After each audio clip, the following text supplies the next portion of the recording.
Sveiki, aš susidūriau dabar su netyčia su širdies problemom ir man paskyrė koronarinis tyrimas, tai yra invazija, tai yra zondavimas širdies kraujagyslių ir aš vakar nuvažiavau ir šiaip tai labai gražiai visi priėmė, viskas labai fainai.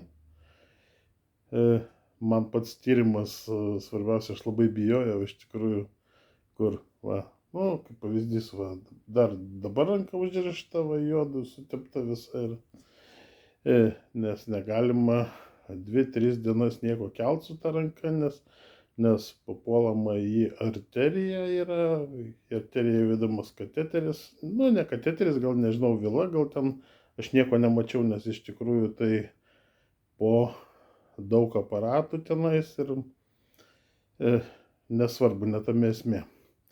Esmė tokia, kad mus visus suregistravo, ten apie 30 žmonių gal, vyrų suguldė į vienas palatas, moteris į kitas palatas ir mus visus ten pagal pavardę kvietė. Aišku, aš turiu tokią tendenciją visada būti paskutinis, tai aš paskutinis ir buvau, kai visą laiką. Mane nusivedė slaugė tenais į tam tikrą skyrių, reanimacijos, galima vadinti taip, chirurginį reanimacijos skyrių Kauno klinikose. Ir pasiguldžius ant stalo, mane pradėjo, sakysim, aptvarkinėti. Tai yra, prisijungė aparatas kraujo spaudimo prie rankos, užsidengė švininiam paletėm, nes tai viskas vyksta po rentgeno aparato.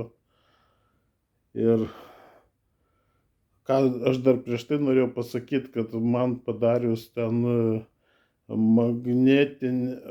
kompiuterinę tomografiją su jodu, tai man sakė, visas kraujagyslės susikišę, viena iš arterijų, tai 90%. Atlikus šitą tyrimą, mane daktaras šiek tiek nuramino, sakė, stentų jokių nereikia dėti, nes visos kraujagyslės užsikišę tik tai iki 49,5, o virš, iki 50%, tai praktiškai stentas nereikalingas. Pati procedūra, sakysim, man jausminga buvo, aš labai jaučiau, kaip man per ranką važiuoja ta viela, tenais tas zondas vadinamas, iki viršaus, iki širdies ir taip toliau. Kiti sako, nejaučia. Tai nėra skausminga iš tikrųjų, bet ir nėra malonu. Ir ką, ir šiai dienai dabar, kaip daktaras pasakė, pritaikius gerus vaistus ir svorio metimą ir jokio alkoholio ir rūkymo nevartojimą, gyvensit ilgai ir sėkmingai. Tai ačiū už dėmesį ir geros dienos.